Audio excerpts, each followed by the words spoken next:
All right. Figuring out the technical difficulties. My gosh.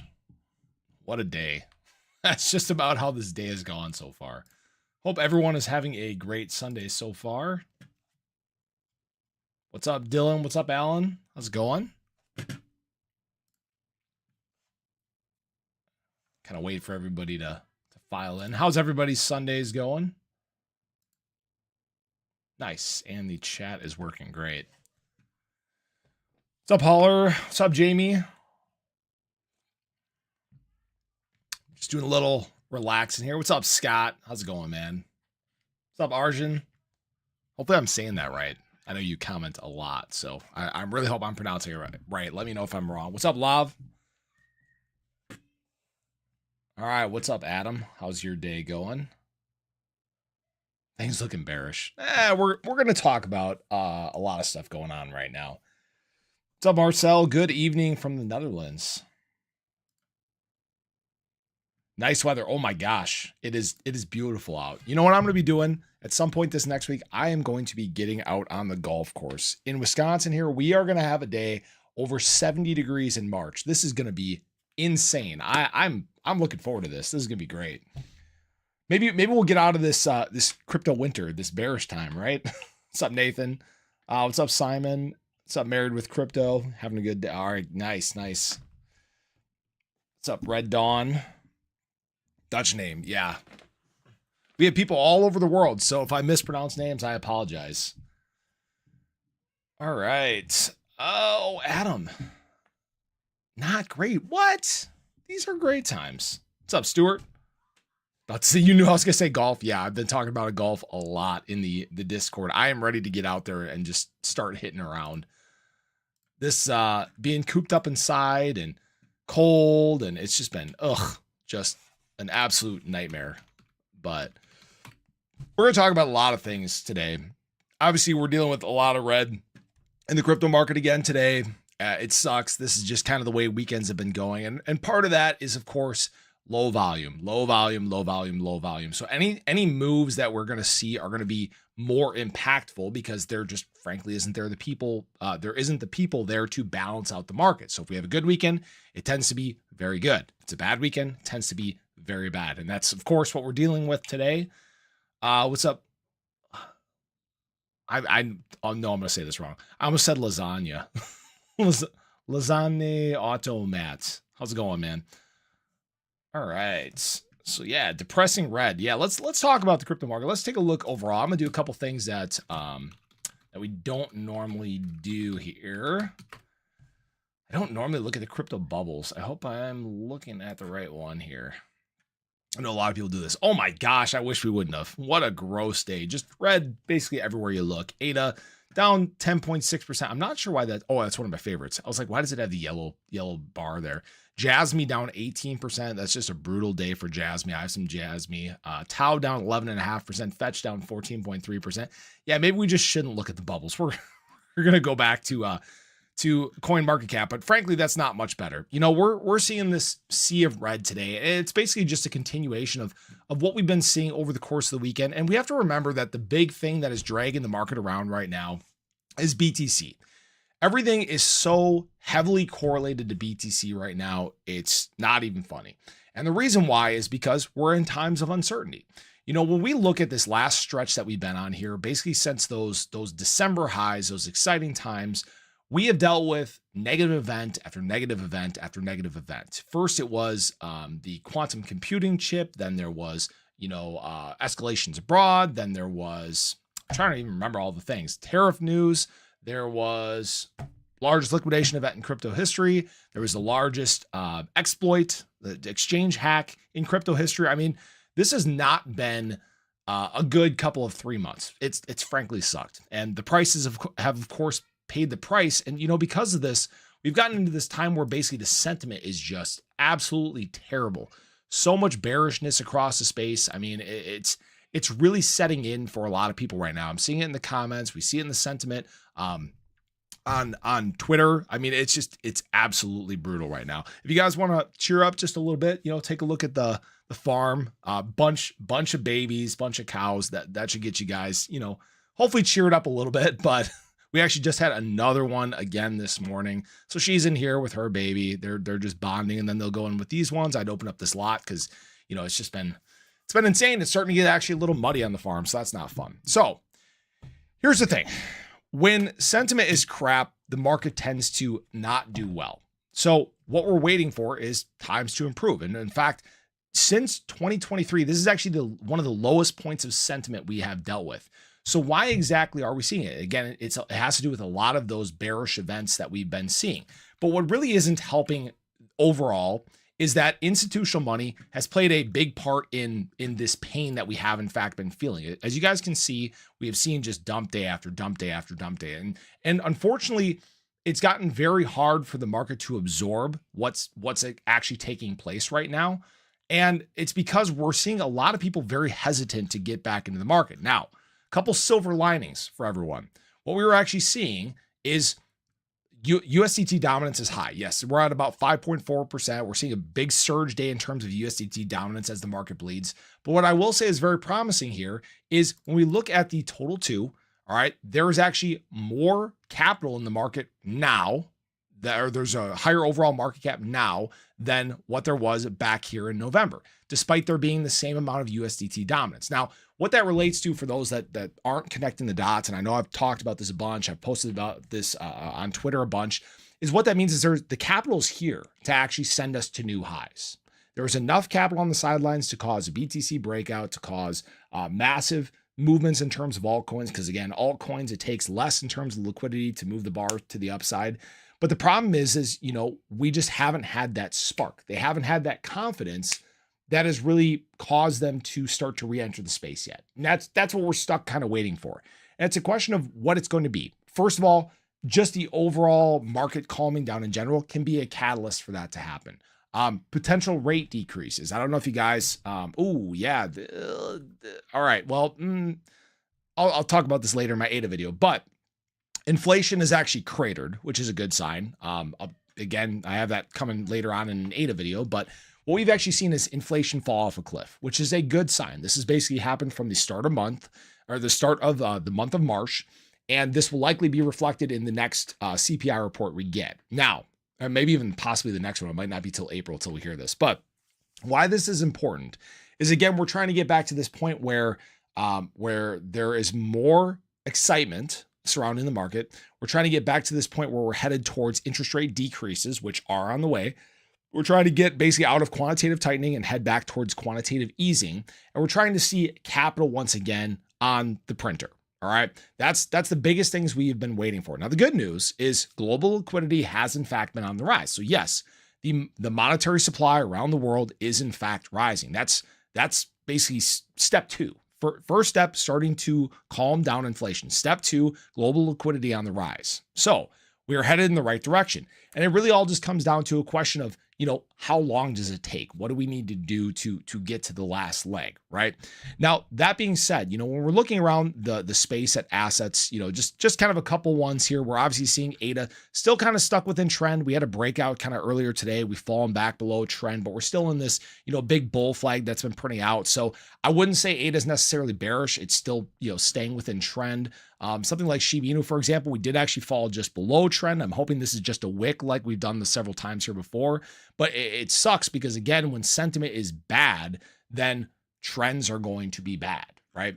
BTC right now pushing slightly below trend. Not the greatest sign. We're sitting in a very important spot. We need BTC to hold trend here. We're looking at the weekly chart as well. We are below that 20-week moving average. Now, granted, this BTC does not like to fall below and close weekly candles below bear market trends or below the bull market support band in bull market cycles outside of black swan events.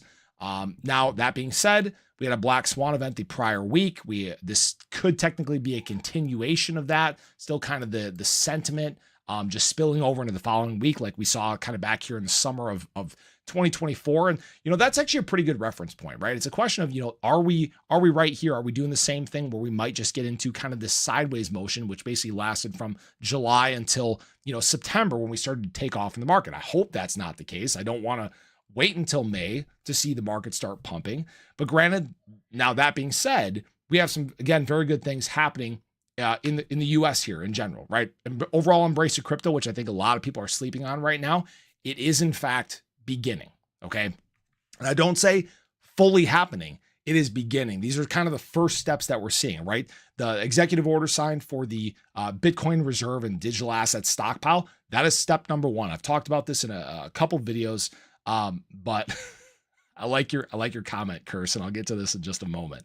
But that was the first step. And there are steps that are following. What we are starting to see now is countries throughout the world start to truly assess strategic Bitcoin reserves, truly assess strategic crypto reserves.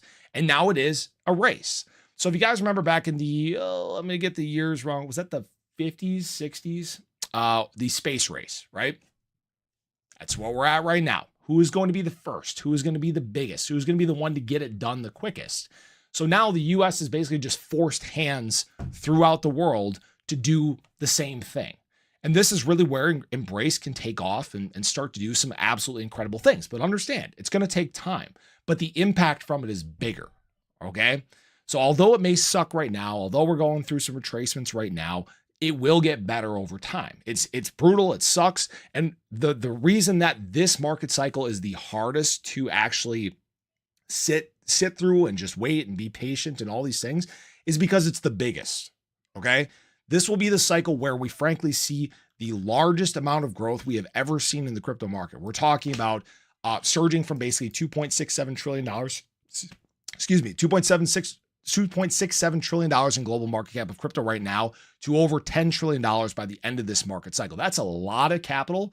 And what we're also talking about is moving from just 5-6% of the world in crypto to over 10%. I talk about these things a lot because I really want to hit home on the wave that is about to follow. All right.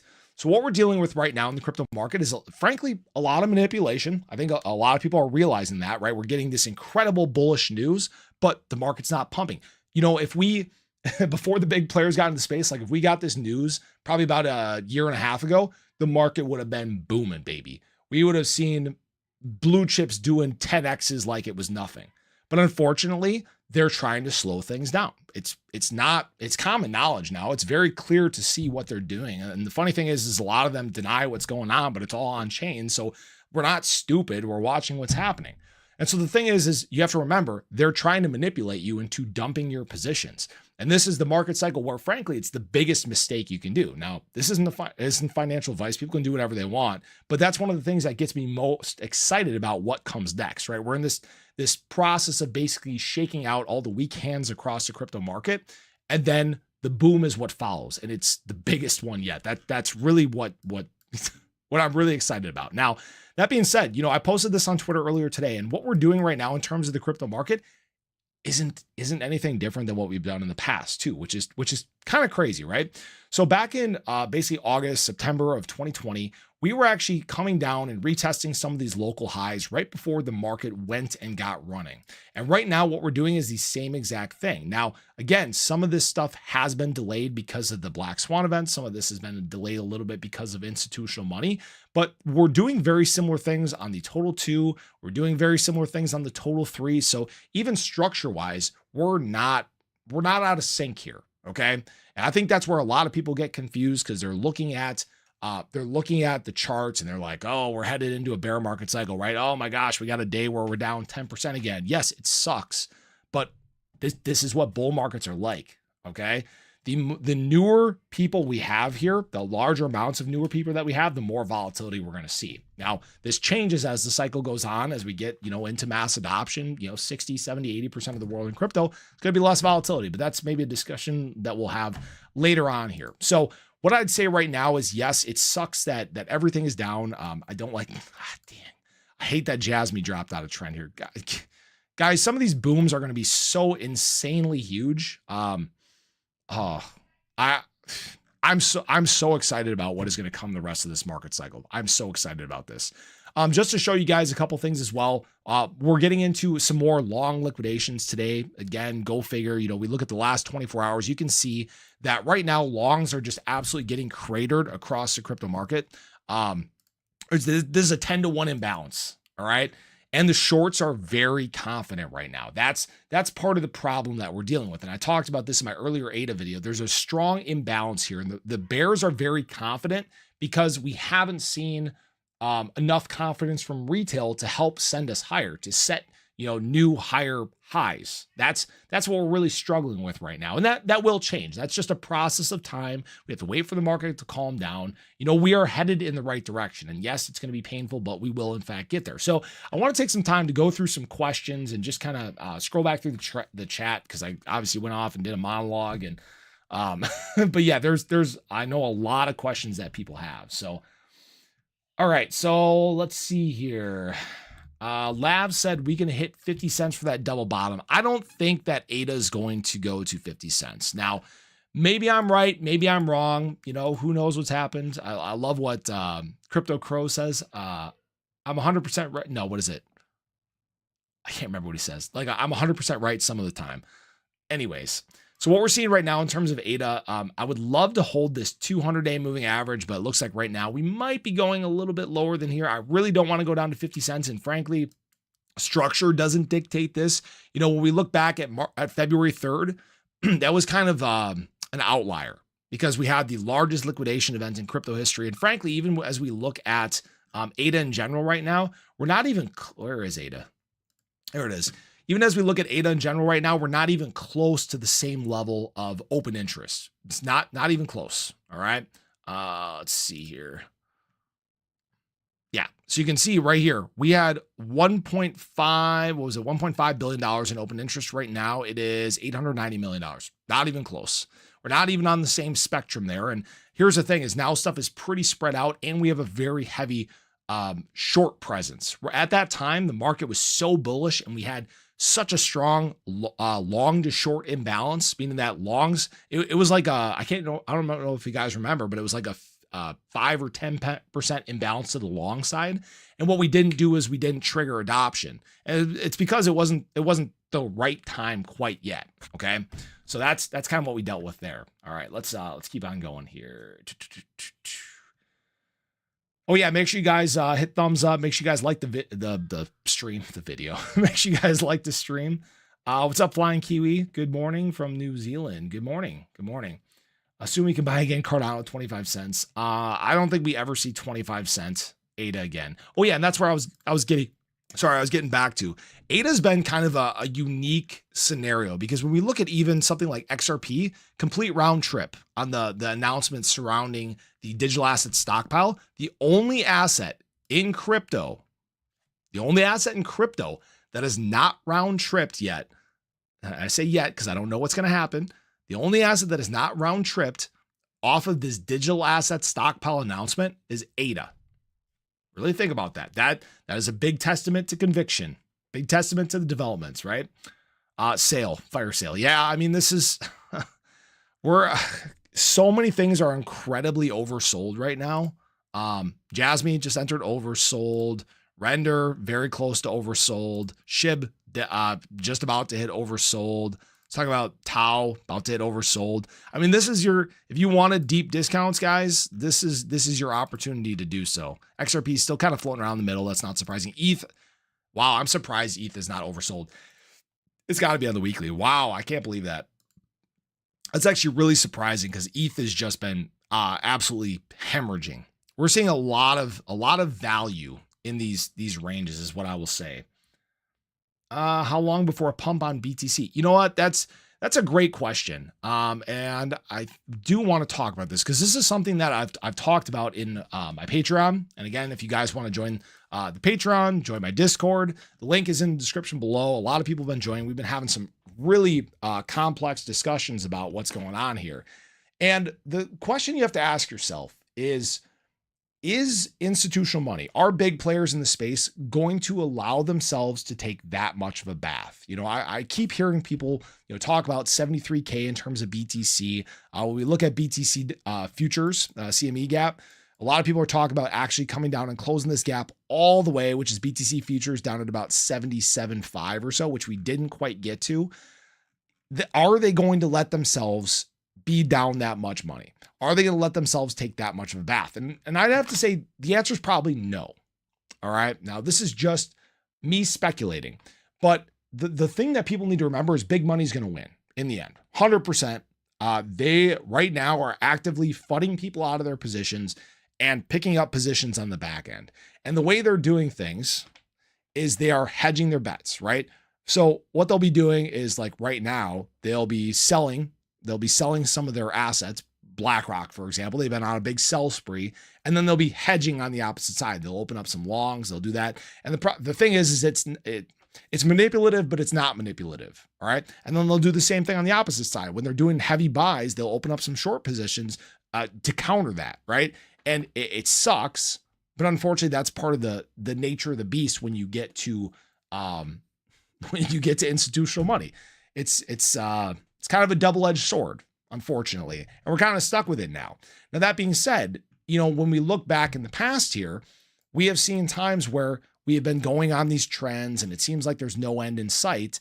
And then institutional players start buying and the chart starts sending. We start going on these massive short liquidations. And in fact, that's what I want to talk about. That's what I was going to talk about anyways, but I want to talk about this massive presence of just short leverage in general. In terms of BTC, look at the imbalance. I mean, this is absolutely ridiculous.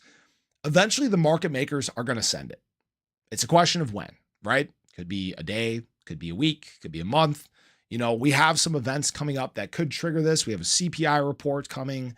Let's see, what else do we have? I'm sure we'll get some sentiment indication from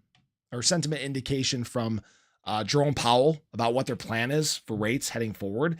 And I would not be surprised to hear him say that, they're getting pretty close. I would not be surprised the next announcement, especially as more of this data is coming out. Trueflation, that's the thing. I don't know if you guys saw this. I'm going to talk about this more in my ADA video coming later today. Won't dive too much into it now, but look at March. What does that tell you? Inflation cratering, right? People spending, dropping off significantly. This is where the Fed needs to do something to spark in the economy, right? This is exactly how, if you don't react, you enter a recession. It is what it is, right? That's what we're kind of fighting with right now. God, ETH just looks so bad. No offense to ETH holders, but it's got, gosh, I hope this is a double bottom right here. That's another thing we're waiting on too. My gosh, when we talk in terms of ETH BTC, help if I could type. If we look at ETH BTC, I mean, this is the song that never ends. I'm hoping that this is a bounce spot for ETH. I mean, it's looking like it could be. It's not a guarantee that it is. I mean, we've returned down to some historic support levels. I hope that this does not round trip versus BTC. That would not be good. I mean, it'd be good in the sense that it's a nice spot for the entire market to just have this massive rally from. I think Ben Cohen has talked about this in videos too. It'd be a great spot for it to have a huge rally off of, but it would suck because, even though we're in quote unquote max pain right now, it would be maxer pain per se. And I only laugh to keep from crying, right? I'm sure that's how most people are feeling right now. Let's see. Let's see. Market yearly lows. Yeah, most stuff is at its yearly lows right now. Let's see. I read an article that we're not far from a bear market. Yeah, I think that we're not even close to a bear market. Again, the institutional players are going to make sure they win. Right now, there is actually more capital entering the space, but parking itself on the sidelines. I mean, what we're actually basically prepping for is a huge market rally, just the biggest one you have seen yet. We're talking about trillions of dollars being added to the global market cap of crypto. And this is it's all fugazi, right? It's all fugazi. It's all to try to basically trick people into dumping their positions, right? Oh gosh, we're about to do one of these and fall back. No. This is a retest, right? Look back here, right? Retest in 2021, even as we're getting here again, the same kind of time frame we talk about in that September, October. This is the little baby shakeout right here. Again, things have kind of changed a little bit structure and time-wise, but even if you reference back here, we did the same thing, right? This is not an uncommon thing what we're going through right now. It's just bigger. All right. It feels more painful because the amount of money is so much larger. All right. And again, now that it's everywhere, now it's on the news, now that there's a larger presence on Twitter, I mean, you're going to feel that pain way more. And this is a really good indicator of how terrible sentiment has been, right? Bitcoin season, heavily in effect. People asking about alt season, and really what this, where is this? Not Bitcoin down, it's alt season index. What this alt season index just references is the performance of assets versus BTC over the last 90 days. You guys can see that BTC is down about 15% over the last 90 days, but most of these blue chips, well, not even blue chips, most alts in the top 100 have just been hemorrhaging, right? And you know, it's funny, you'll look up here, how many of these are like actual, like good projects?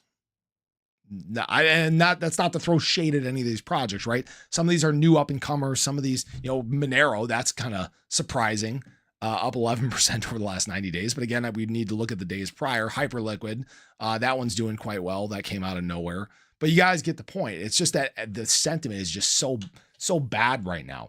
It's kind of crazy. It's below bear market lows, but we're actually in one of the bullish times we've seen in the crypto market. It's just the wildest thing. Let's see. How low before the pump? I mean, truly BTC, right now we're sitting on trend. You know, you could double tap down at about 78K. Again, it took a pretty big push to get down there. It really did.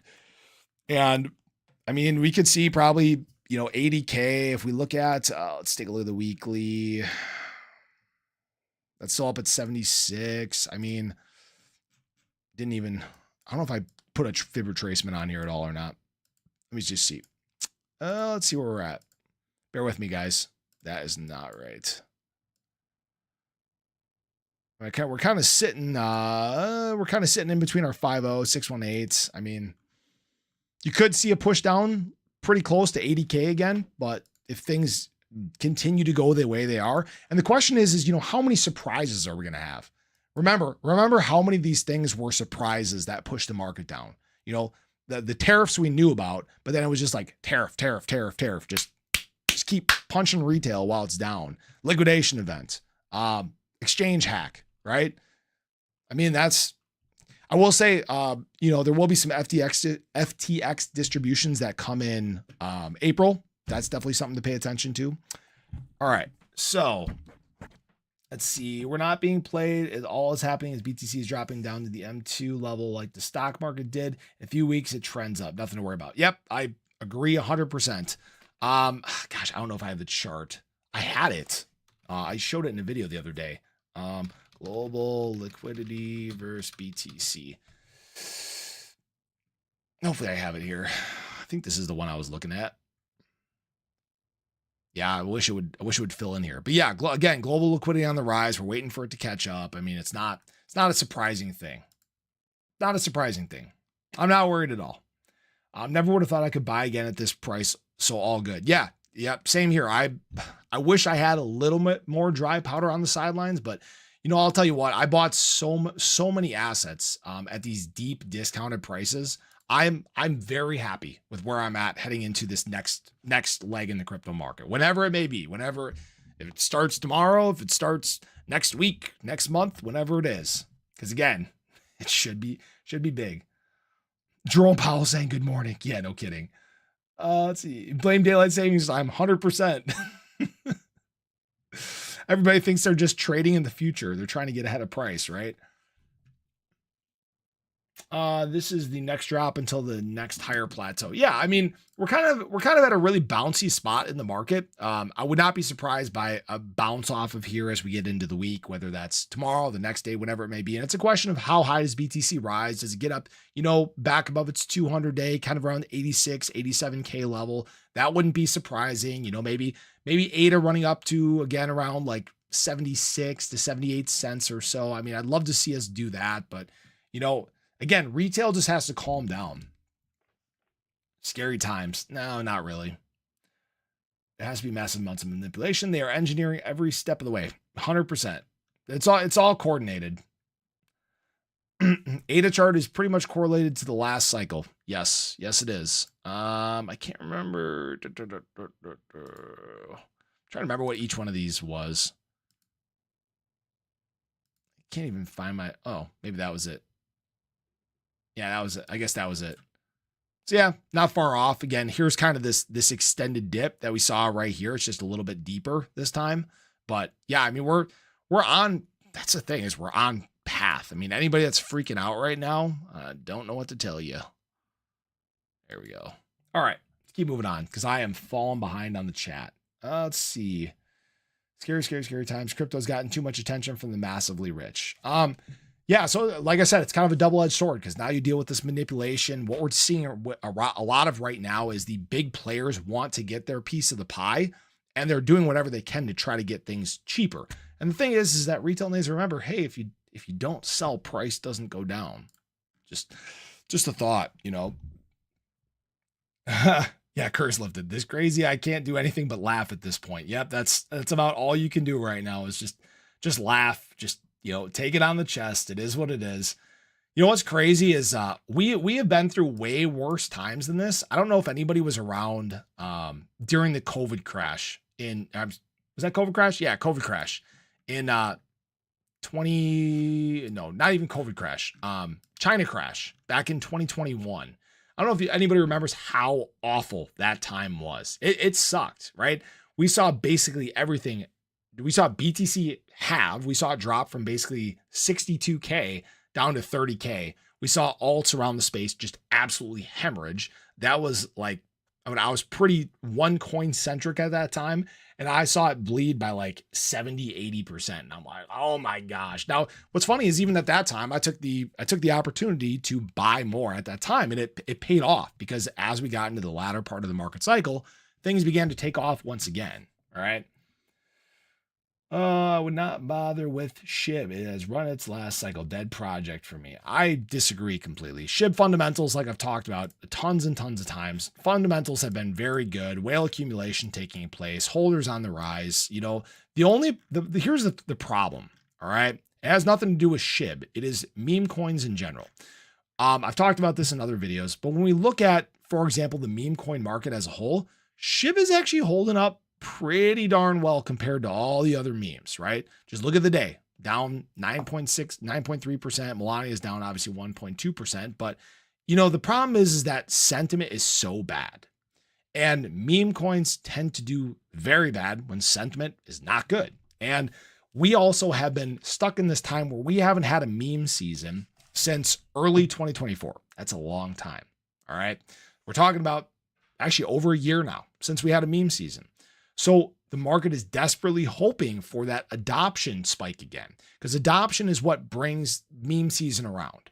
And we're just not getting that right now. And it will return. It's just we unfortunately have to be more patient than other assets that have been able to have pumps. Like there have been, you know, little AI subcycles. Obviously, the US-based crypto subcycle, that's been a big one that has caused some of those US-based assets to do incredibly well since November. And again, spike again as we got into the announcement surrounding the digital asset stockpile. I mean, that stuff is kind of doing its own thing. Memes have just not been doing that well as of right now. But I will say this, when memes do take off, they will probably be some of the best gainers in the crypto market.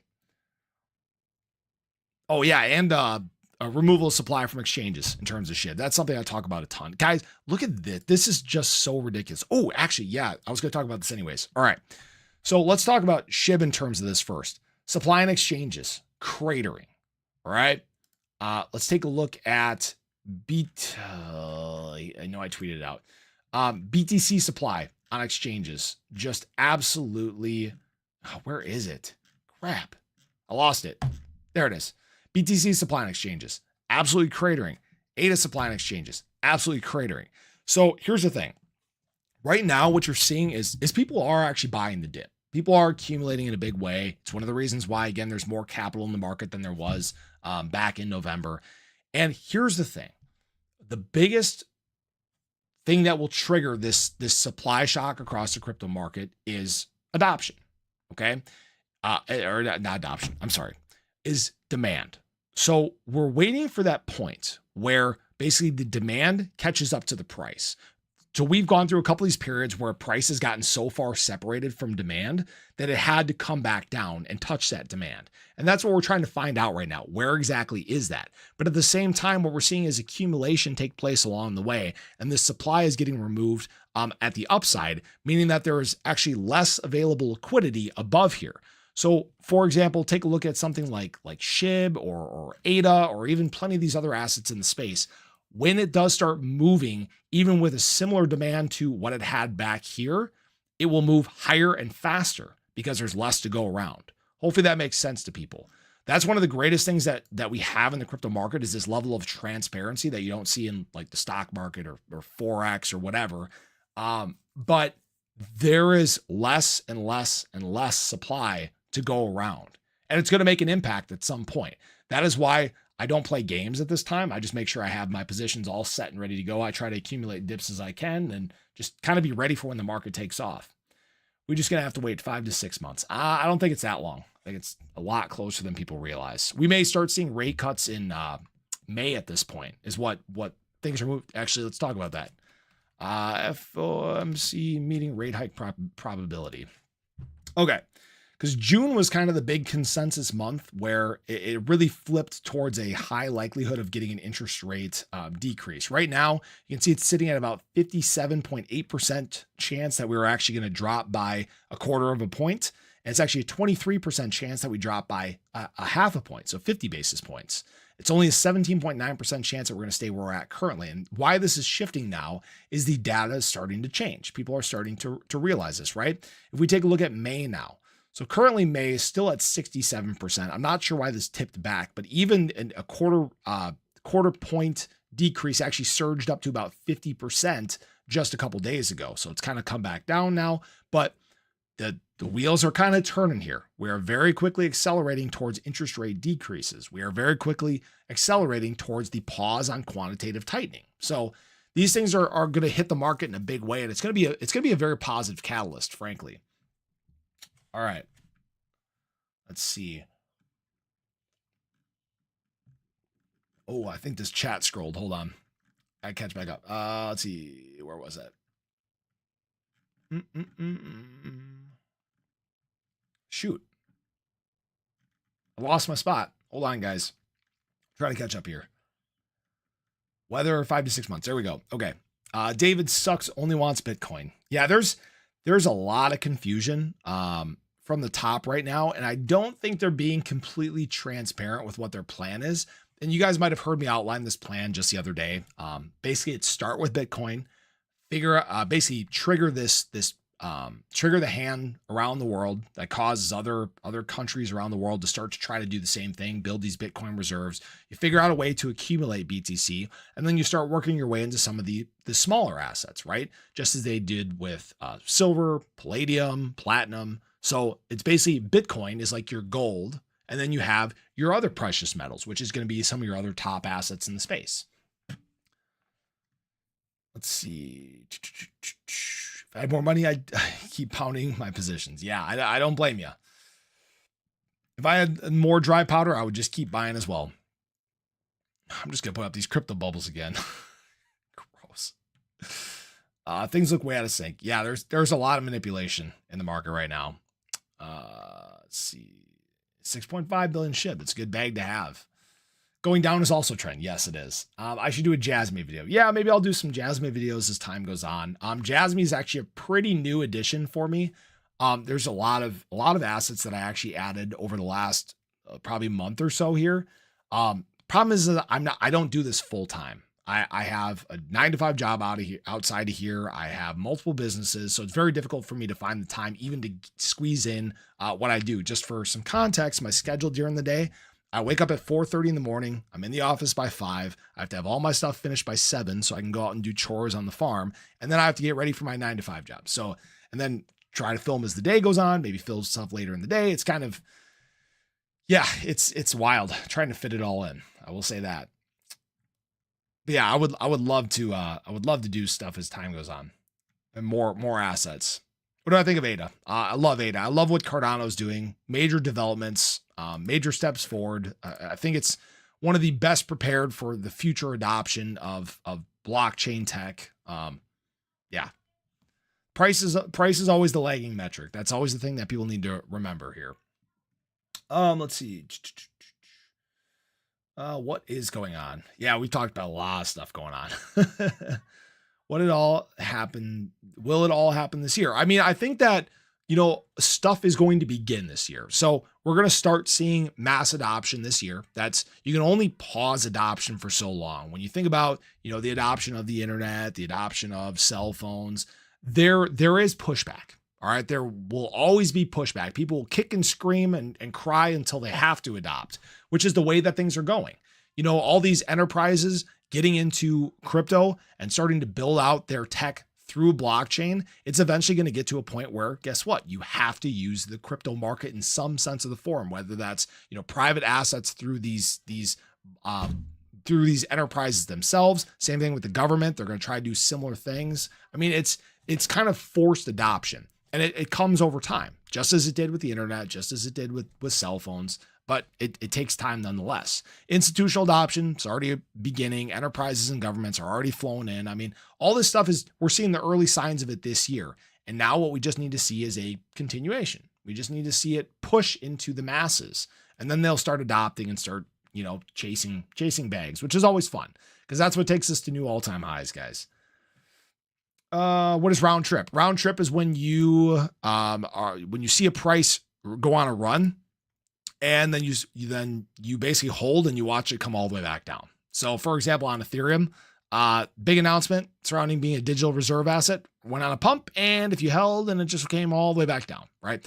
Another thing people will consider a round trip is actually if you bought in a prior market cycle and you watched it go all the way up, and then you watch it come all the way back down there. That's a round trip. Round trips are never fun. But again, during this time, I don't play games. What about Injective? I do own Injective. I've had Injective for a while, actually. I like Injective. Let's see. The reason it's not round tripped is that it tanked and broke fib level with major liquidation events. So ADA was undervalued compared to, say, XRP. Yeah, actually, I think ADA compared to XRP right now is incredibly undervalued. I would have expected to see ADA do similar moves. And the reason why is it's more speculative right now. And obviously the thing that made XRP do incredibly well is there was so much energy behind that suppression for 7 years, or not 7 years. I mean, I guess it's 7 years because that was from the prior all-time high. But, you know, through 5 years of basically court battles, legal battles going on, it's a lot. That's a lot of energy to hold it down that long. So yeah, it was going to boom. Saw massive short liquidations on the way up. And actually it's, you know, people are still hoarding XRP because they still, you know, have a lot of excitement about what it can do. And so XRP is not really wanting to break below, you know, $2 or so. I'm not saying it can't do it right now. It's obviously only at $2.12, but you know, it's still sitting right above those ranges. 200-day moving average would be local support there. Something to watch pretty closely, but yeah, XRP is doing well, but I'd say, you know, ADA's in a lot of these similar discussions, potential spot ETF, potential government integration. I mean, really expanding into different regions in the world. There's a lot of things that are going there. Basically, ADA's and Cardano, I guess, are kind of following a similar path to what Ripple did years ago, but in a more decentralized way. And I'm not saying they do the same thing, but you guys get the point. It's kind of the route that the adoption is following. Hopefully that makes sense. Just as XRP is used with XRP Ledger or RippleNet for settling cross-border payments, Cardano is trying to do the same thing with ADA for worldwide infrastructure. That's the best description I could probably give you. All right, let's see here. Repost. While the market drops, I'm building an open source gaming. You can play it with Snack. Let me know if you want to try an early build. Yeah, that'd be pretty cool. I used to be a gamer, as you can see by my sign here. May yell at video games. Don't do that anymore, though. A lot of uncertainty right now in all the markets. Remember, last bull run didn't peak until November of 2021. Yeah. And actually, you know, that's a good conversation to have because I was pretty much under this impression that this market cycle was going to end in October of 2025. I don't know if I'm thinking that same thing now. And the reason why is we're obviously dealing with a lot of manipulation. And I think some of it's to kind of confuse the hell out of people. That wouldn't surprise me at all. If they're doing it just to keep people guessing, be like, oh my gosh, what the heck is going on? And where things really get interesting is this conversation of a super cycle, because if we do start seeing a lot of those things take place where we have major blockchain adoption and you have institutional players accumulating, if you have the masses start flowing in, if you have government integrations, you need to start having discussions of a super cycle. It's what takes us to a mature market. All right. And so we may at that point break the 4-year cycle. It's not broken yet. Anybody that's telling you any different, nope. We're still within structure. We're still following it to a T. In fact, if you look back at, 2016, 2017, basically in April of 2017 is when things really opened up in the market. And then we had a crazy summer. There was like a 1.5 month period of correction, but then everything just continued to boom. And that's what it feels a lot more like. It feels a lot less like 2020, 2021. It feels a lot more like 2016, 2017. And that doesn't surprise me, because the rate of growth we saw in that cycle is very similar to the rate of growth we should see in this cycle. Again, surging from 2.67 trillion, 2.66 trillion. Oh no, we're dropping to over $10 trillion. Hopefully that makes sense. All right. Let's see. Van Fleeberg going to 54. Oh, where are the support levels for ADA? I'm sorry, I missed that question. Let's see here. So ADA, I think I still had fib retracements up here. There we go. All right. So right now we're just above one. This one is actually down at about 70 cents, 70 and a half cents or so. So watch that level very closely. We just kind of blew through one. That 200-day moving average was a close spot to watch. Right down here at about 66 cents, which is our 50-day moving average, but the 100 is the one that you got to watch really closely. And the reason why I'd say we're not getting to 50 cents is look at even our 200-day, which we had a hard bounce off of on the liquidation event. That's all the way down at now, 52 cents. So it's still all rising. I mean, that's the great thing about this is our long-term moving averages are still on the rise. So there's still this ascending trend from a macro structure that we're on in terms of ADA. Okay. Sometimes you got to zoom out and look at these on a much bigger standpoint. And the great news is, guys, ADA has a green monthly candle. Hey, up 14%. I'll take it as ADA's red for the day, obviously. Those are some levels I'd watch pretty closely, and then really all the way down here, if we do get a severe drop as we get into the early part of the week, right about 60 cents is where our trend is. All right, let's see. Okay. I need to get caught up. Let me keep going. A lot of uncertainty right now in the markets. Remember last bull run? Oh yeah, I did that one. Can you add Peekamoon to your channel? I think I actually did a video for Peekamoon a while ago. I haven't looked at Peekamoon in a while. And again, once we get back into these times where there's a lot more excitement in the crypto market, I mean, you're going to see a lot of these coins start to do very well again. Looking at even the last year isn't really a great indicator, because again, right now it's obviously down about 92%. Yeah, about 92% from this time last year, where the market was running wild, where excitement and adoption were high. We're not in that spot sentiment wise. So that's really what we're waiting for across most of the assets in the space, is we're waiting for sentiment just to improve. And, it would surprise you how little capital it'll actually take to start moving some of these coins to the upside. Legum. Hey man, don't know if you're reading this, but I think you're awesome. Hey, I appreciate it, man. I appreciate it. Man or ma'am, I don't know. Yeah, I just want to let you guys know, I appreciate all of you. The reason I started this channel in the first place was to give people a lot of this insight into stuff that I look at that maybe other people don't cover. It did start as just basically a news channel where we were just reading articles. And I apologize to everybody early on, because I know that was pretty brutal. But, over time we found a good stride. And it's all because of you guys. You guys are what are helping the channel grow and helping it gain traction. And, as time goes on, I'd love to get to the point where we can do this full time, where we can have more live streams, where we can talk about more assets, because obviously there are some ones I talk about more than others very frequently on the channel, but those are not the only assets in the space. There's a ton of opportunity in this market. And this is, again, the time where a bunch of that opportunity is going to reap rewards as we move on. So Sundays are for creating CME gaps. Yeah, that's actually a really good point. Yeah, good comment, GG. Let's take a look at that. So right now, that CME gap for BTC is going to be pretty big. And it's going to be to the downside. And the great news is that if we have a CME gap to the upside here, BTC is going to want to run to the upside as the week goes on. And again, a lot of things that are working in our favor. Look at all that short interest, baby. Baby. We're going to have a lot of fun, I think, this week. Again, if we don't have any surprises, I don't want surprises. That's never a fun thing for the market. But, and actually, let's just take a look here. I think CPI reports this week, isn't it? I'm usually a lot more prepared for that. March 12th. So yeah, that's 3 days. 3 days away, guys. That'll be a big one. You know, if this comes in at like, actually, let's see here.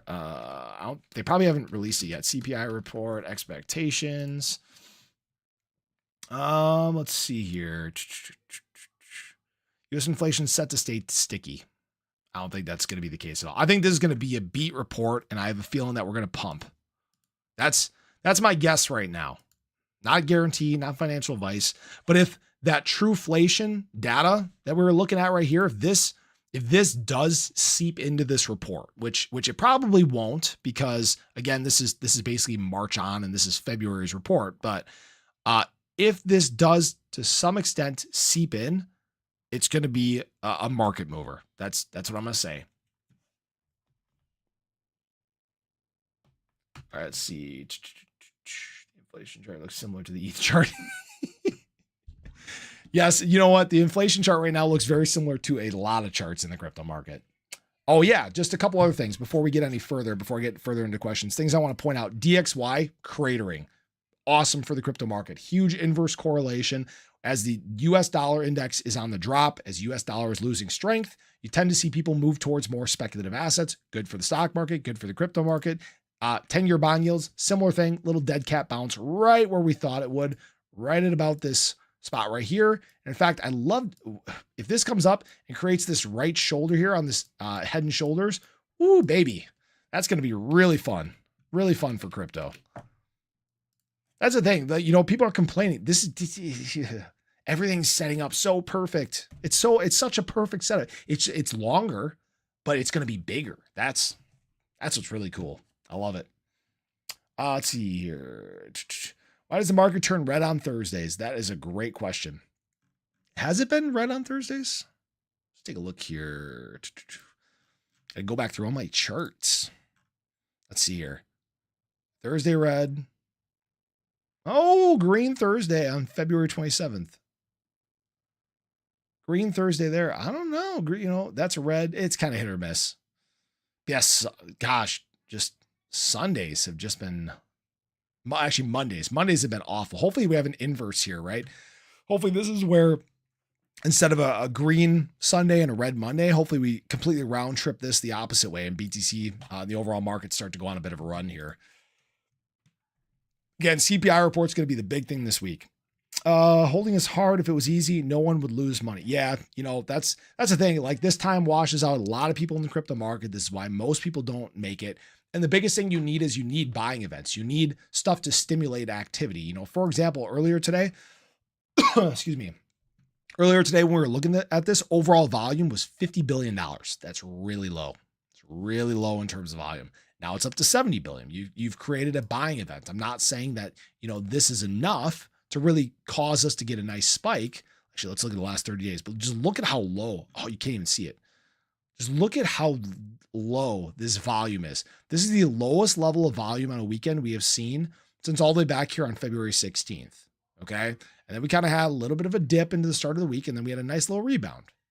So we'll have to just be patient and wait and watch. But yeah, that's the thing. Sometimes you need buying events. You need stuff to spark activity.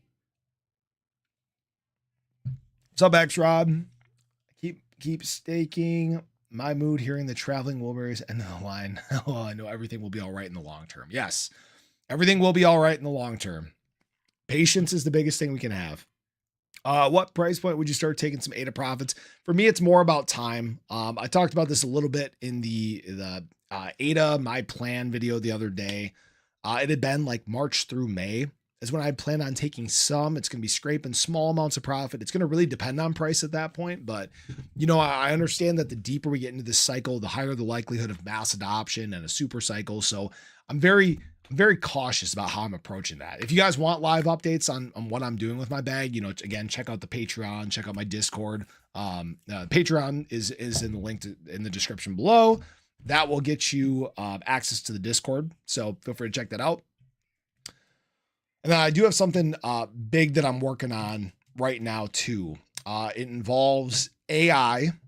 It involves, I don't want to leak too much on it.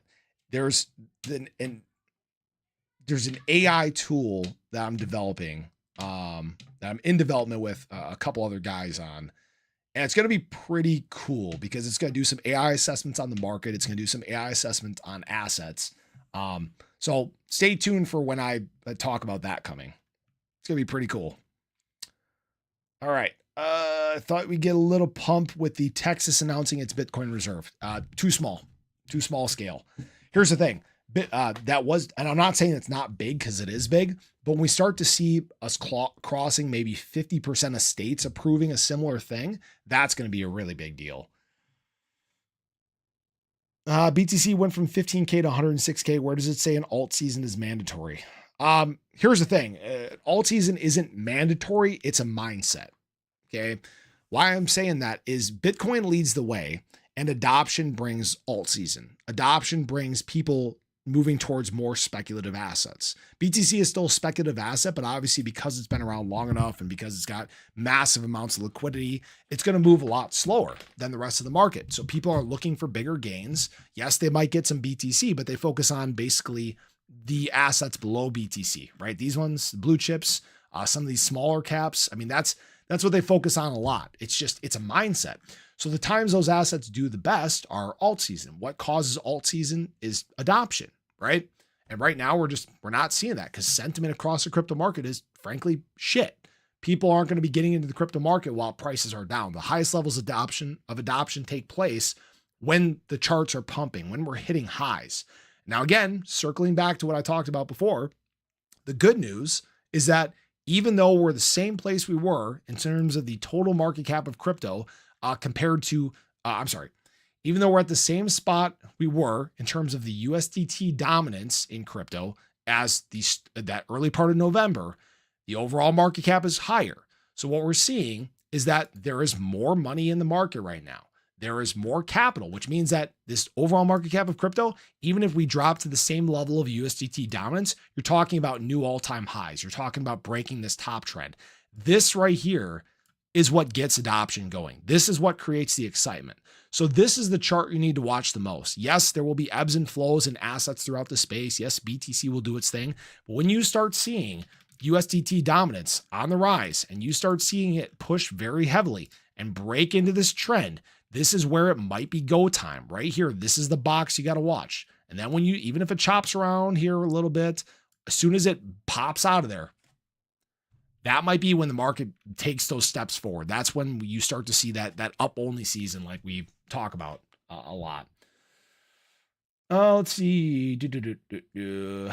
Hendrik Rediker. Good news, we are dumping. Bad news, we are dumping. No news, we are dumping. It's pretty much it right now. Everybody's just so fearful for no reason. But that's again one of the things that happens when we have a lot of newer retail in the space. I'll say this: the post-Thanksgiving crowd is not having a good time right now. Do I think XRP will drop below $2? I mean, I think it would take a push to get down there. It's got pretty crucial support there. That's right where its 5.0 line is at. Is at 196, I think. So if it does drop below there, it might get a quick bounce back up. It's going to depend on overall market sentiment. Great spot actually for a bounce right at about 205, 204. So watch that. All right, let's see. This time it was no alt season, only BTC was pumping. Yeah, and you have to remember why, right? It's the big why. When we look at alts in general, nothing has really changed there. The only thing that's really changed in this market cycle is BTC. BTC has done some obscure things. And the reason why is we have an introduction of a new player in the space, and that's institutional money. Now, yes, there was some institutional money here before, not quite in the same sense, but we're talking about, tens of billions of dollars of new institutional money that has moved the market to the upside. Okay. And what this caused BTC to do was to set a new all-time high before the halving. Never happened before. Never seen that in the crypto market. That's basically your first push towards mass adoption. It didn't change anything else in the cycle because alts were doing what they would normally do. Now, granted, this did cause a little bit of an adoption spike at that time. That's why we saw SHIB do a 4.5x at that time. That's why we saw ADA surge and do a lot better than it would normally do. That's why we saw a couple strange things happening in the space, but it was a spurt. Okay. And now we've gotten to this point a little bit later on. Yes, BTC's higher than it probably should be right now. Right now is in a normal circumstance where it'd be crossing about 72, 73K or so. And that's one of the reasons why I don't think it's going back down there, is because that's kind of a return back to normalcy, but we're not in normalcy anymore. We're in a very different time in the crypto market life cycle.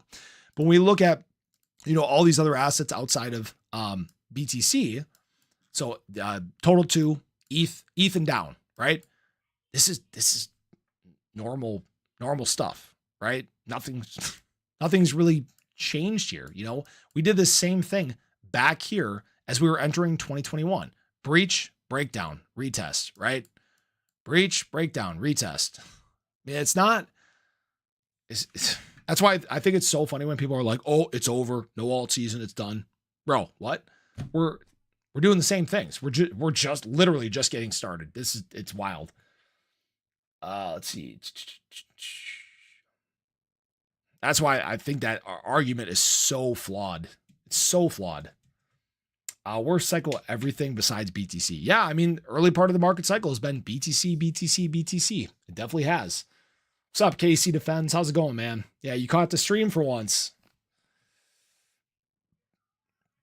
Quiet ass. I wanted to ask you, should I buy more SHIB or more ADA? Ooh, that's a tough question. I mean, I think right now, frankly, both of them are in huge opportunity zones for different reasons. One, when meme coins take off, like I said, meme coins are probably going to be some of the biggest gainers. It would not surprise me at all. They're so beaten down. They're so suppressed in terms of price.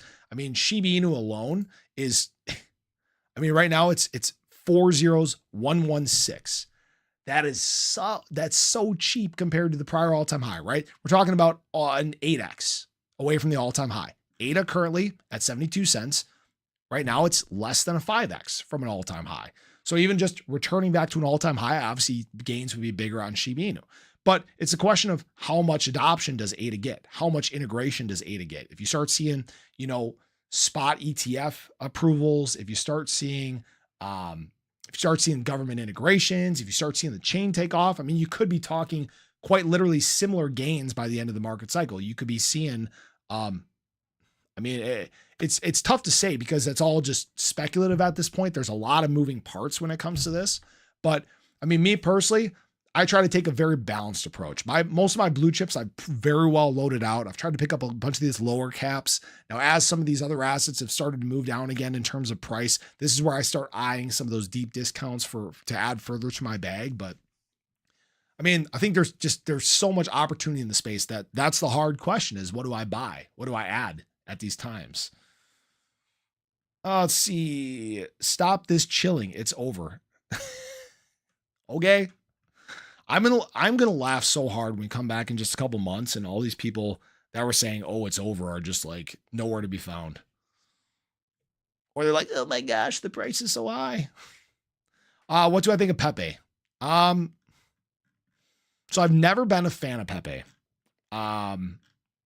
There's a specific reason why. So I actually saw Pepe when price was very low. Just to kind of show you guys.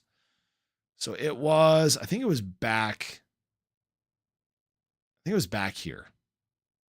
Yeah, it was like sometime in like early, like it was in like spring of 2023. And I remember talking about it on the channel, and I was staying away from Pepe. And the big reason why is I was aware of how it launched. So I don't know if you guys remember this, but there was a bunch of coins that launched at once. that were rug pulls that burned a crap ton of people. And Pepe was actually one of those. Pepe was launched as a rug pull, but it became a rug pull that didn't rug, and it just kept running. So it's kind of a wild thing, but I've stayed away from Pepe because of that. And the reason why I continue to stay away from Pepe is not because I don't believe it. I think it's going to continue to do incredibly well, but it has some growing to do as an asset. You know, for example, there's 400,000 holders here. There's a lot higher concentration of whales than in some of the other coins in the space. Like, for example, if we're comparing SHIB and Pepe, a lot higher concentration of centralization in terms of Pepe than it is Shiba Inu. Shiba Inu has been around for obviously, 4.5 years. Pepe's been around for, almost 2 years now. So just very different. And that's kind of the reason I've stayed away. And again, I've done some leverage positions on Pepe. I've never picked up a bag myself. I tend to stay away from a lot of meme coins anyways. There are some ones that have like different utilities that I really like. If they're doing different things that I think is interesting, then sure, I'll pick them up. Like I have some Floki, I have some Brett. I like stuff that, does humanitarian stuff that I think is really cool and that can actually gain traction over time. So hopefully that answers your question. Let's see. Oh, chat jumped around again. Shoot, sorry guys. I'm taking way too long on some of these responses. So I got to keep moving along here for you guys. Okay. Let's see.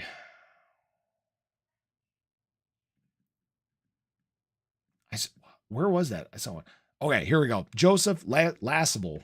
I said, dude, the market is tanking as we sit here and chit chat. Yeah, we got to have a discussion about it. People need to stay updated. My young friends, I've been around since 2017. This is nothing new. More whales and games, and they're laughing at you. Just hold your coins and be patient. Yep. Couldn't have said it better, Ricky Barber. Great comment.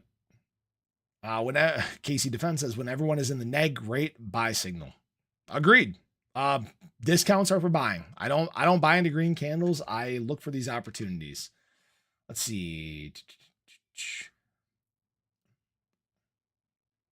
Zero chance of rate hike staying the same. Yeah, I don't think that we're gonna get a rate hike at all. I don't think the data supports that, because then if you hike interest rates, you're definitely going into a recession. Then you're screwing up everything. What's up? How low do I think Sol will reach? Oh, Sol's something that we haven't talked about a lot. You guys know I'm not a huge fan of the Solana blockchain. That being said, I've said that Sol will do well itself. However, there's a lot of questions. Solana is a chain that has many issues present. Many of issues that even as of late have continued to rear their ugly heads. I think for Solana to be successful, it has to clear up a lot of those issues. It's right now it's the chain of scams. Most coins that launch on it are in fact scams. You have congestion issues. Obviously, it's painted in a bad light in general because of these things. I don't know if you guys remember, right? BNB. Nobody talks about BNB anymore, but you guys remember when BNB was the chain of scams? It's basically moved to Solana. That's right. Now this cycle, I said that Sol, I would not be surprised if it got to 1,000. Would not be surprised at all. Maybe it's a little bit more tempered now. We'll see obviously what the inclusion is surrounding the digital reserve assets. That's a big question there. Spot ETF, big question there. There's a lot of potential moving pieces that can change things. So we got to start obviously making assessments once that information comes out. That's what I would say. Number one rule of crypto is never put money into it that you need to live. So time is always on your side. So wait out the dips. Yep. 100%. Always have a plan, a backup plan in case things do go to crap. Like me personally, any money I put in the market, it's not money that I needed. So I liked last Sunday better. Yeah, last Sunday was a lot better for the market. Gosh, what a complete 180. Let's see. Let's see here. I tried to tell you this over a year ago. Not sure what you mean. Is the bull over? I don't believe it's anywhere close to over yet. Don't even think we've really gotten started yet. No fresh bread available. Keep buying and losing. We need a turn. Yeah. And again, that's the thing is, people have been buying, but it's all that capital just parked in stables. My gosh, just USDT dominance. Just look at this. Like there's actually more capital sitting on the sidelines right now than there was back here in November. And it all just comes back to, what is that capital waiting for? What is it waiting for? Right? There will be a point where it starts flowing back in. That's what I really watch. Let's see. I will still buy the dip, so the dip could look a little lower. Yeah, no kidding, right? I feel the same way. Oh yeah, I caught the dip. Buy the dip of the dippity dip. If you guys saw my tweet today. Let's see. Matthew Parks, really enjoy your show, Luckside. I'm not being negative, just trying to calm people. This is so close to the next breakout. We are very close. I don't think it's far away at all. Let's see. You think ADA will get an ETF in April? I don't know about April. It's very tough to determine when these next spot ETF approvals are going to be, because we're still waiting for obviously the confirmation of the new SEC chair. So there's going to be a lot of things that change with the SEC as time goes on. But I think a big first step is obviously the dropping or the removal of the appeal in the Ripple v SEC case. That's going to be, I think, a big start of this big domino effect in the industry. And then, yeah, I don't think it's very long then till we see one. Fake it till you make it, or sell people lies. Remember what? I don't know. I'm confused. Let's see. This is the perfect time to be a buyer holder because people are selling in fear and whales are buying it up. Yep. Agreed. One step back, two steps ahead. Yeah, that's true. I mean, and just think about, even outside of price, think about the steps forward we're making as an industry. That's the biggest thing you need to pay attention to. Remember, price is always the lagging metric. It's always the last thing to move. All right. Cocky, I'm still bullish. Yeah, you keep bringing that up, Peaceful. Okay. Or Q. How's that been doing? I haven't jumped in. Oh. I mean, not great over the last year, but if you're looking to hold over the last month, that's one of the few that is actually, wow. It's actually one of the few that's positive over the last month. It's pretty good if you're holding it, right? All right, let's see. They're going to allow us a bull run when they have all their pieces in place. Yeah. And I think that's a big part of it. And I've talked about this in like some inner circles and stuff. Basically right now, I feel like big money is trying to get all their ducks in a row. They're trying to basically have all the exchanges. They're trying to have as much institutional assets as they can. They're trying to build the reserves behind the scene. They're trying to do all this stuff to make sure that they can eventually start marketing to the masses and just push it. And then that's when that switch flips. And then we just surge. You see 400 million new people enter the crypto market. It's not hard to see because they've done these things before, right? It's all about manipulation. Right now they're slowing things down so that they're ready and set to go when things do take off. That's why you're still seeing, World Liberty Financial buy. You're still seeing, obviously, Sailor accumulate too. You're seeing other enterprises accumulate. You're seeing governments around the world prep for Bitcoin reserves. And yet the market's dumping. It doesn't make any sense. Either we are just that dumb or there's manipulation going on. And I don't think we're dumb. I really don't think we are. All right, let's see. You cannot adopt an adult, especially when they don't consent. What? You are confusing me, Josh. I don't know. I'm so confused by those comments. Elaborate, please. What I think of the BTC direction at the moment, do you think we'll go back to 86 to 90K? I mean, I think, again, I've talked about this a little bit. I think BTC could see a bounce here. It's right at the bottom of its trend. This is where, it's possible we could have a wick down like we did back here, but, it wants to keep ranging in this big descending wedge that it's in. It keeps bouncing from basically the bearish side of this wedge to the bullish side of this wedge. And it's really just a question of, where is it going to end up and set its direction? Like, do we, do we get a confirmation down below here and drop down to that 76K? Does it push up and we get some sort of good news that causes us to break out and run back up into like the mid to high 90s? That's the question, right? And of course, nobody knows the answer, but maybe a little pump tomorrow then? Yeah, I would hope so. All right, let's see. KC defends. Let's hope we get a good week for a change. Yeah, I'm really hoping. Weeks have just been, oh my gosh. Has it been that many red weeks? Oh, no wonder people are worn out. Gosh, even that green week for BTC was, even that green week for BTC was 0.14%. Oh my gosh, guys. Look at this. Oh, that's painful. Yeah, that sucks. Basically 6 weeks. 45 days. That's not fun at all. Huh, interesting. So let's see here. Okay, do I think XRP SEC release price is baked in already? Nah, no, I don't think so. I do not think it is. XRP has not really had an effect from that for quite some time. I mean, we're talking, last time there was an effect from this was all the way back in 2023. I mean, maybe, when was that?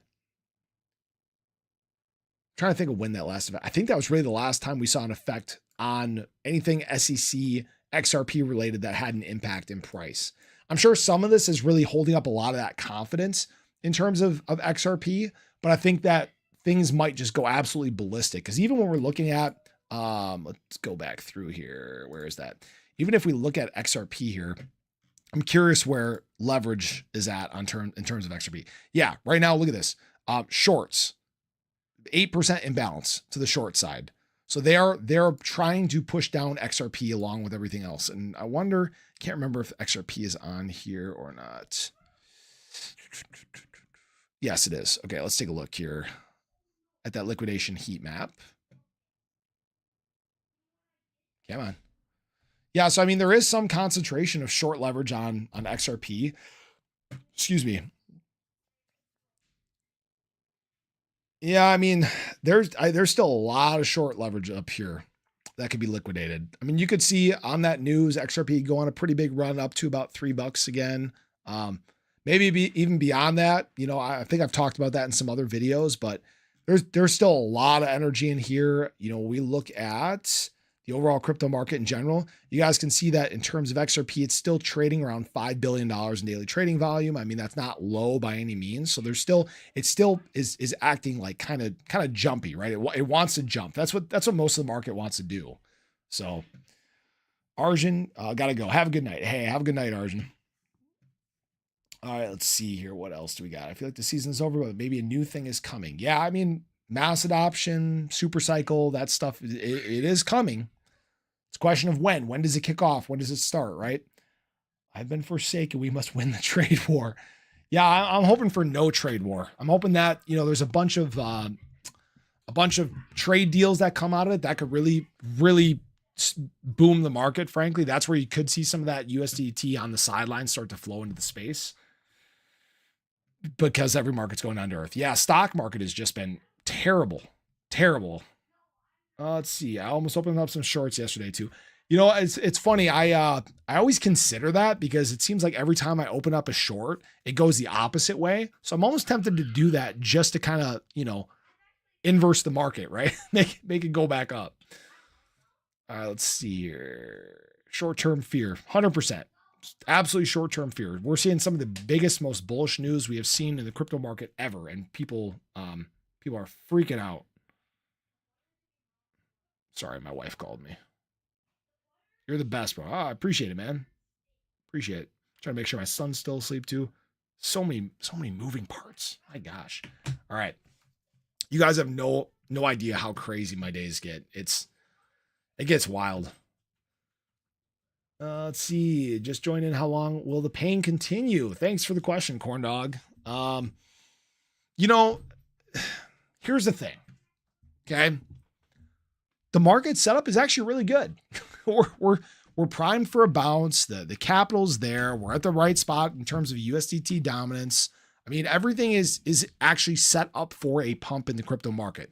And it's just a question of, will it pump, right? We have good fundamentals, good charts. These things are all pointing towards that direction. But it's a question of, do we see more manipulation? Does the fear, the sentiment of fear continue to be present in the market? That's what we're fighting against right now. Do we still continue to have this huge bearish presence? Right now, shorts have kind of taken back over, which sucks. But it, again, creates an opportunity because we could see a huge short squeeze once again across the market. Not just ADA, not just SHIB, not just BTC, but market wide. Now you might push again with tariffs after each win. To get things in order before the end of the year. He's moving as fast as possible up and down. In the end, we'll go way higher as a result. Yeah, I agree. I think it's just taking a long time to get things sorted out with the new administration on the crypto side, on the tariff side. I mean, it's a major overhaul that's taking place, guys. There's a lot of moving parts from an economic standpoint. Let's see here. Hey man, really enjoy your insight on crypto. Please be bearish when shit hits the fan. Appreciate that, lazy guy. Yeah, I try to do those thumbnails like, oh, what's happening? Oh my gosh, right? I mean, we haven't had anything like crazy in a while, so I haven't been able to use the like those ones. But I try to not get too crazy with the thumbnails anyways. If you guys haven't noticed, but yeah, I mean, when we start to enter the bear market, we're going to be screaming, you know.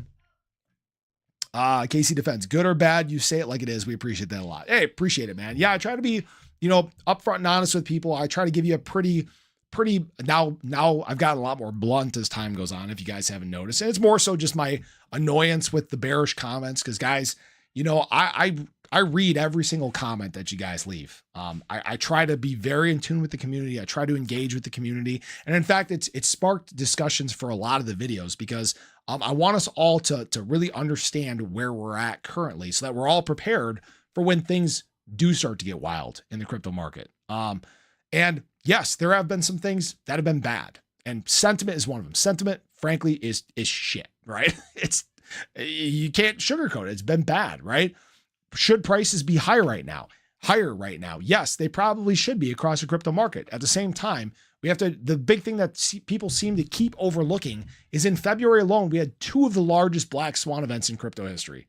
We had the largest exchange hack ever to the tune of $1.46 billion. We had the largest liquidation event ever in crypto history to the tune of $2.33 billion. Those aren't small deals. Those are really big deals. All right. And the good news I would actually say is it hasn't had that bad of an effect overall in the crypto market. You think about FTX. Remember how bad FTX was for crypto? It was awful. Destroyed a lot of confidence in the market, and it went away for a long time. This isn't even that. Right now, the confidence is still there, but you still have people just being bearish, right? People will quote says because I wasn't planning on selling it anytime soon. But a lot of people, they can get to this point where they feel like they're just stuck, so they don't do anything anyways. That's actually kind of an essential part of setting the next leg in crypto. So I kind of got off track there with where I was headed, but hopefully that makes sense. Let's see. Dart, hey, been watching most of your vids. Thank you for the content. Hey, appreciate the support, man. I appreciate all the support you guys give. I mean, it's been incredible watching this channel grow. I still remember when I first got into content. I'm just watching these cows just trying to run over each other up here to get to this bale. Don't step on any calves, please. I still remember when the channel was only 600 subscribers and I was really just grinding and trying to get videos out and, trying to grow the channel. And luckily we really found stride as time went on. I talk about a lot of different stuff that most others don't. I try to, keep everybody updated as promptly as I can. And, I think we've done a pretty good job of identifying some huge opportunities in this space, and people who are, following me back in 2023, you really know what I'm talking about. We identified some of those really low lows to accumulate, and even this entire market cycle, we've been in very, very healthy profit. So let's see. Okay. Gabriel, appreciate your info. Last couple months have been tough, but hopefully we will break out soon. Yeah. I don't know if you guys remember, obviously last year sucked. I'm just going to look at ADA for, in general. Remember how grueling this was? I think most people forget how just terrible this basically 234. No, that's not even, I cut it short. 240 days was. It sucked. It was brutal. Worse than it is now, frankly, right? Because at that time we saw ADA drop from, about 80 cents down to, oh gosh, what was the low? About 65% down. ADA currently, guys, down about 44%, even at the wick down 61%.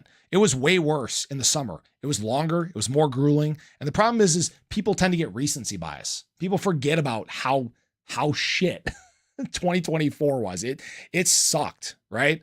Now 2025 is completely different.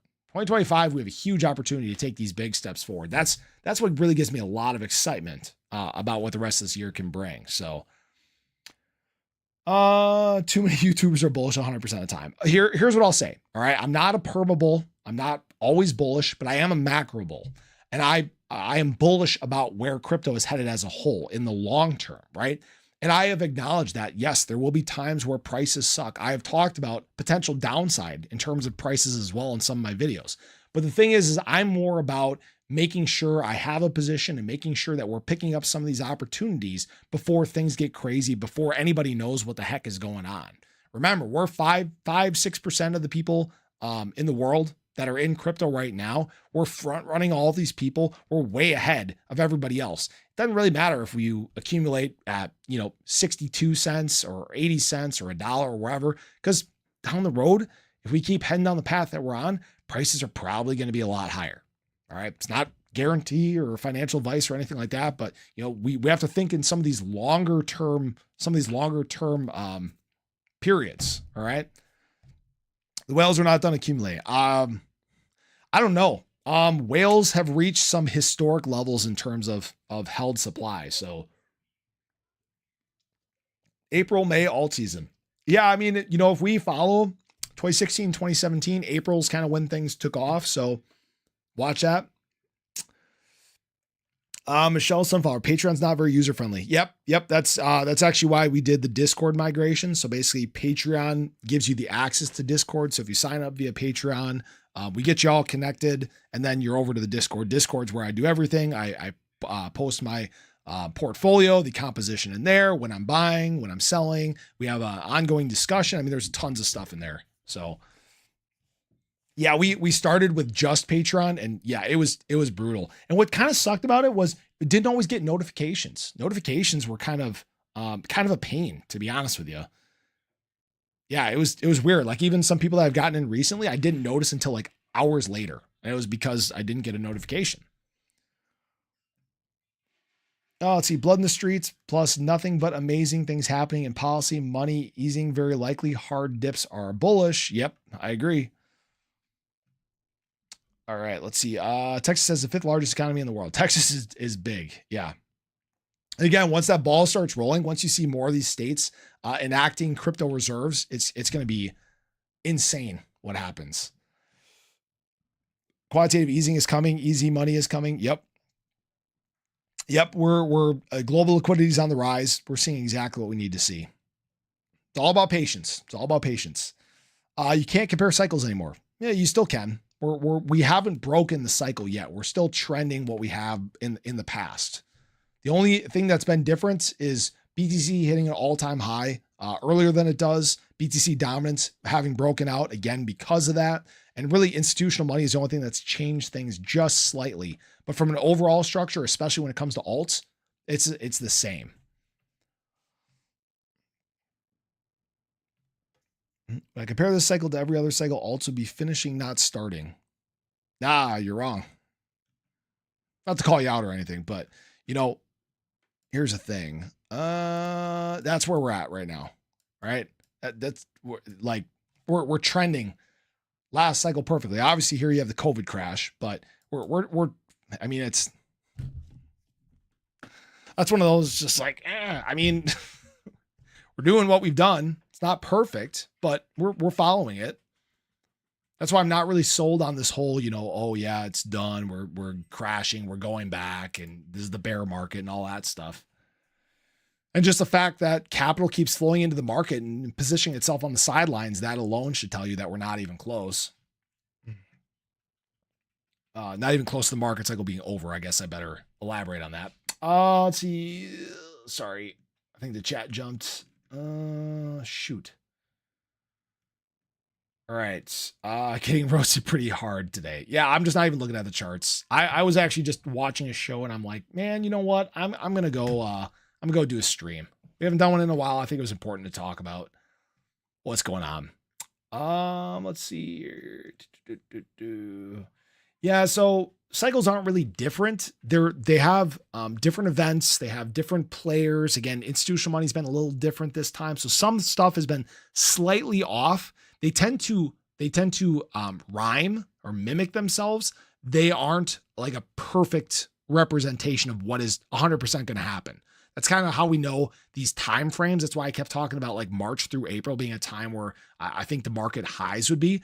Clearly, it's not March unless we, get one of one of these candles, which I wouldn't complain about that, but it's things are just slightly different. Again, a couple of those black swan events have really put a sting on Q1 so far. Sorry, I'm losing my train of thought. Let's see. Let's see. The alt cycle are way behind compared to previous cycles. You know what? That's fair because I think where we're trending for alts is more similar to like September, August of 2020 than like February, March of 2020 of 2021. But at the same time, we're more like 2016, 2017 in terms of the overall structure anyways. So that's where it's a little different, right?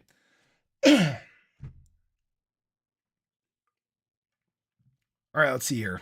A couple more. Probably need to wrap up here. All right. Do I like Dog? I think Dog's got a lot of potential. Again, if you become the coin of a chain, if you become the meme coin, you have a huge opportunity. But again, sentiment. Just need that sentiment to return. Is news not the biggest influencer?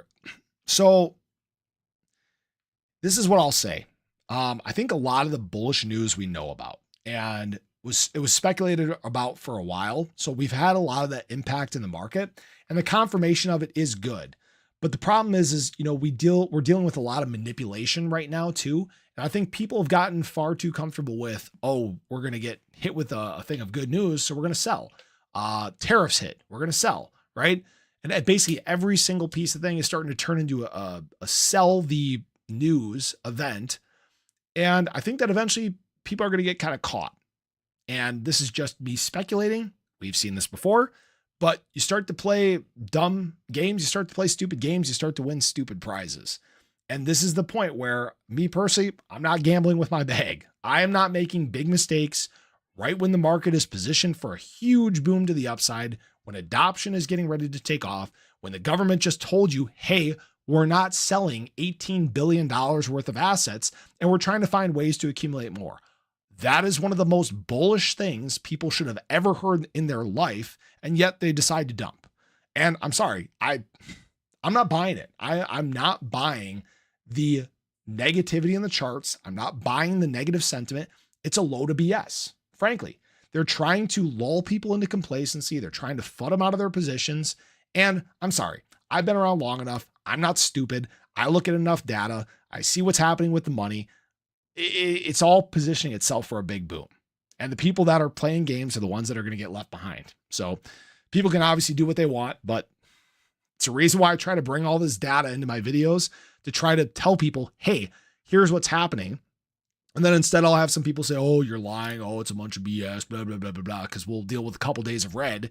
And then the problem is again, when we start to get, one of these where BTC breaks out and retests, comes back down and does one of these and just starts running, people are like, oh, what the heck just happened?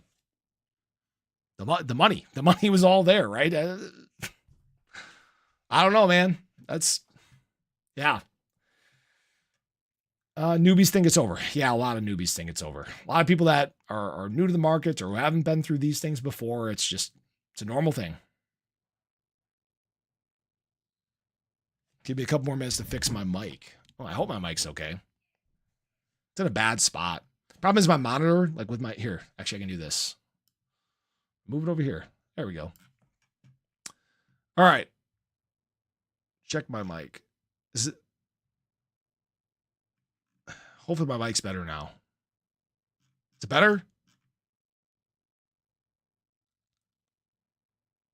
Boom. Boom. Is it better? Test. Test. Sorry. What's up, Godson? Let me know if my mic is okay now. I'm hoping it's better.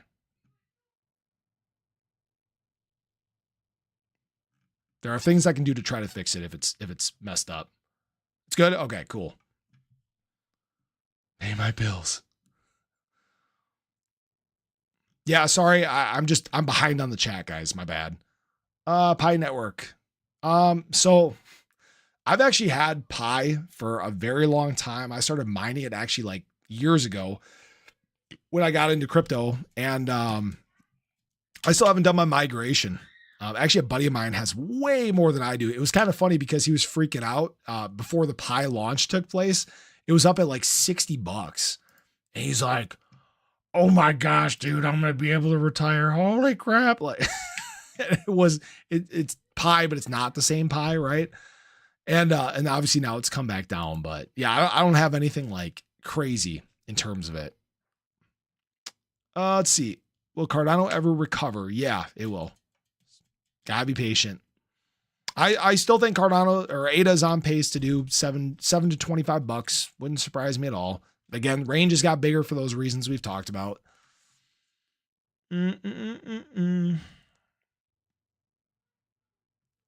Yeah, big signs for the world. BTC is now acceptable. Crypto's coming into its heyday. It's gonna be fun. David Sachs trolling us now with the whale sales. Yeah.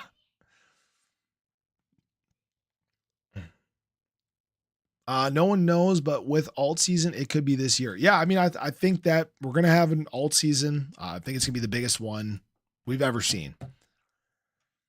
Will this be a super cycle? We'll have to look kind of later on as the cycle goes on. That's gonna be a really good question as time goes on. We're gonna have to really watch what the money is doing. There will be reports coming out about the number of wallets in crypto. If you start seeing like big enterprises pushing their own networks, pushing their own tokens, if you start to see big integrations of public blockchain with enterprises too, I mean, then we're possibly getting into a super cycle. Got to get into mass adoption though. Let's see. It's happening. It's just a matter of time. Like me personally, if things don't boom this year, I don't care, because then I know, over the next 2, 3, 4, 5 years, the market's just going to go berserk. Would I love it to be this year? Yeah, I would love to retire. We got a beautiful house we want to build. I mean, yeah. Our house is a little cramped for us now. So, all right. Oops, chat jumped. I'm just going to do a couple more here. I'm trying to get all caught up. Yeah. What's up, Godson? Will there be a bull run this year? Yeah, I think we're still going to see it. It's a question of when. When does that capital start to re-enter the market? Oh, let's see. Reverse on the 1 hour chart. Yeah, actually the market started pumping back a little bit. We saw overall market cap of crypto rise by another $0.01 trillion. ADA up to about 73.30 right now. I mean, again, it's Sundays. Sundays are just, that's what they do. Charles was crying. It's great. Rock on. Still lagging. Mike is good. And if there will be a bull run, how long will it last? That's another big question mark, right? It's a question of, is it the bull run where we start to see that USDT dominance start to drop off, this one here, where we just see it return back to normal levels, where you have the overall market cap of crypto got to go back on the surge to these levels right here? Or is it the one that creates the extension where we see adoption? If it's an adoption one, remember, we're talking about 400 million new people getting into the crypto market between now and the end of this market cycle, whether that's October, whether that's early 2026. Again, we don't know because things have been kind of slowed down per se right now, but it's going to be, it's at least going to hit harder. That's the best way I'm going to put it. Whether that's slower and longer, whether that's shorter and faster, whatever it may be, it's going to be big. It's going to be big. All right. Do I see another $3 XRP? Yeah, I don't think that's far off at all. Let's see. Thanks for your answer. I'm trying to keep up with your content to understand more than just the news. Keep doing this great job. Happy to see the live video. Yeah, I appreciate the support, man. Yeah, I'm trying to get out as much information as I can. I mean, there's a lot of different things that I look at. I mean, most of this stuff I don't even think I got to. Institutional money, they suck. Jerks. We talked about rates. I'm gonna start closing some of these. We talked about supply. Global liquidity on the rise. Yep, we talked about inflation. Crypto bubbles. Still all red. Turn green, dang it. Let's just see here. Let's see if anything has changed here. Any new updates? What did Michael Saylor say? I don't know, it disappeared. United States is building a Bitcoin strategic reserve and the market dumps right after classic. They want your BTC cheap. Don't let them have it. Stay strong. Stack harder. Yep. What the heck? My feed is weird, guys. It is so weird. Bear trap. Yep. Such weird stuff. I have so much stuff. And then obviously we're getting ready for football season. Myles Garrett, 40 million per year. Can you guys believe that? That is a ridiculous number. Just ridiculous. Oh my gosh. Risking the people are making degen plays. Oh yeah. I don't know if you guys caught that, but what we're seeing a lot now is capital matriculation. We're seeing a lot of people just trying to find the pumps. And that's part of the problem right now that we're seeing is people aren't staying resilient in the bags that they have. That's why we're seeing some assets drop lower than they were just like a week or so ago, 2 weeks ago. It's because they're like, crap, well, maybe I can move to this and try to make some money. Oh, crap, that's dropping too. Well, maybe I can move to this and try to make some money. Oh, crap, that's dropping too. And they just get stuck, right? That's why people lose money in crypto. Stop doing that. I find it hard to compare 4-year cycles when in 4 years there's so much on so many levels that change. Yeah, there's been a lot of things that have changed.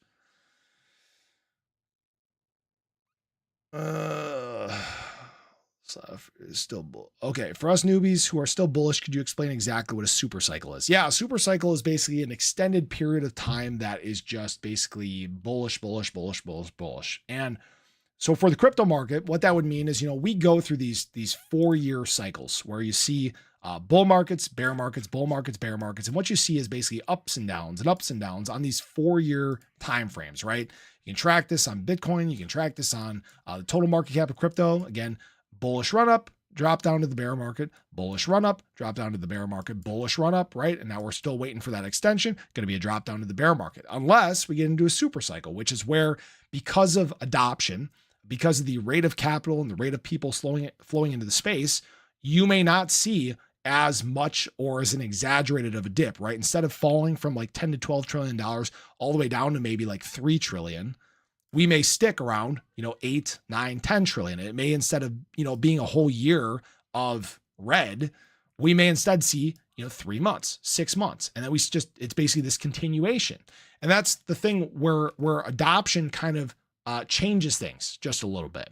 And the thing is, from what we've done for these past 15 years in crypto, we've only climbed to 5 to 6% of the world in crypto. Well, the problem is when you start to get into mass adoption and you hit this mass adoption curve, which if you've never looked at that, so a mass adoption curve, what that looks like is this.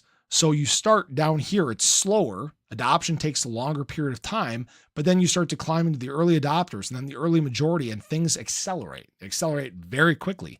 And that's why basically this section right here, basically this early majority and late majority, this is basically now through 2030.